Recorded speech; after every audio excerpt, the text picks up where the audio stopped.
একজন ৪৫ বছরের লোক, সে খুব বড় বিজনেসম্যান হয়ে গেছে, ৪৫ বছরের জন্মদিন পালন করবে, হঠাৎ করে ঘোষণা করছে যে এবার আর আত্মীয় স্বজনকে ডাকবো না, আমি আমার কিছু বন্ধুদের ডাকবো, কলেজে এবার রিউনিয়ন হবে, আমার জন্মদিনও সেলিব্রেট হবে।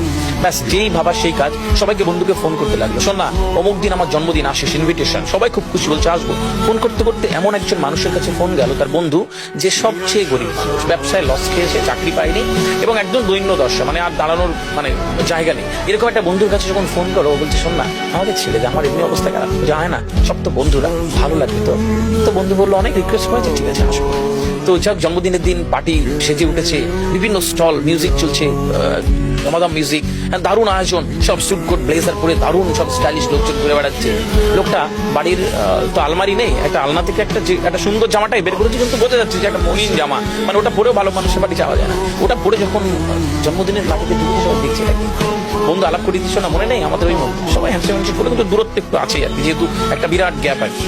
তো এরকম করতে করতে 9টা বাজলো, তখন আর কি কেক কাটার সময় শোনা হচ্ছে যে এবার কেক কাটবো, তোমরা আমার সামনে জড়ো হও।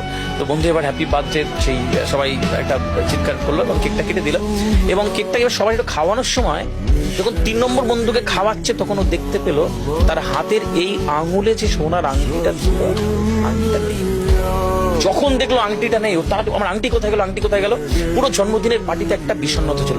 সেই কিছু উৎসাহী বন্ধু থাকে না, বলছে আরে তোর আংটি দাঁড়া দাঁড়া, এখান থেকে কেউ বাইরে যায়নি, আমরা আংটি খুঁজে বার করবো, তারা খুঁজে বার করবো, সব বন্ধুকে চেক করবো।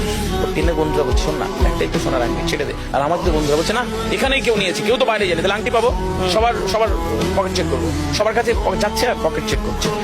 যাওয়ার আগেই বলছি দেখো আমার কাছে, এ বলছে দেখো আমার কাছে নেই, ও বলছে দেখো আমার কাছে নেই। যখন ওই গরিব বন্ধুটার কাছে গেল, যে দেখি গরিব বন্ধুটা পকেটে হাতটা চেপে বলছে আমি আমার পকেট, যেই বলেছে পকেট চেক করতে দেবো না, পুরো ফোকাসটা তার গায়ে, তাহলে বুঝে গেছি কে নিয়েছে। টক জোচ্চোর গরিব মানুষ, ছোট লোক, যা ইচ্ছা তাকে বলেছে, এবং বন্ধুটা ডেকে বলছে ছেড়ে দেখ, আংটি তো বাদ দে, যা ইচ্ছা তাই বলে যে যার মতন খেয়ে চলে গেছে। 11:30 12টা বন্ধু যখন বাড়িতে ঢুকলো, ফ্রেশ হবে, ব্লেজারটা খুলতে গেছে, দেখলে ব্লেজারের এই পকেটটাতে আংটিটা কোনো সারা রাত ঘুমাতে পারিনি। সকালবেলা উঠে বন্ধুর বাড়ি হাজির, দরজা একটা বন্ধু দরজা খুলে, কিরে তুই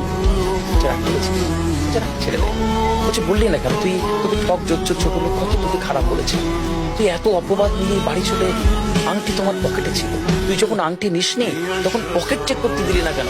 বন্ধু দরজাটা পুরোটা খুলে দিয়েছে, বলে ওই দেখ আমার 12-13 বছরের ছেলে, জানিস খুব একটা কঠিন অসুখে আক্রান্ত, ভালো করে ট্রিটমেন্ট দিতে পারিনি, ভালো ডাক্তার দেখাতে পারিনি, আমার কাছে টাকা নেই জানিস, ওকে ভালো খেতে দিতে পারি, দুর্বল। আমি যখন সুন্দর জামাটা পরছিলাম, তখন যখন বেরোচ্ছি ও হাতটা ধরে বলছে বাবা বলছে তোর পার্টিতে যখন ঢুকলাম দেখি কত খাবার, আমি দুটো মিষ্টি ওই একটি কাগজের চুরির পকেটে রেখেছিলাম, তোরা যদি আমার পকেটটা চেক করতিস তাহলে ধরা পড়ে যেতাম মিষ্টি চুরি করেছি, যে বেশি খারাপ চেক করতে। বাবা এরম হয় না, দিল কলিজা দিয়ে বাবা ভালোবাসে না। ওই বাবা যদি বলে পৃথিবীতে পুরো পৃথিবী একদিকে আর সন্তান একদিকে, তুমি কোনটা নেবে? পৃথিবীর সব বাবা বলবে, বেশিরভাগ বাবা বলবে যে পুরো পৃথিবী চাই, সন্তান চাই।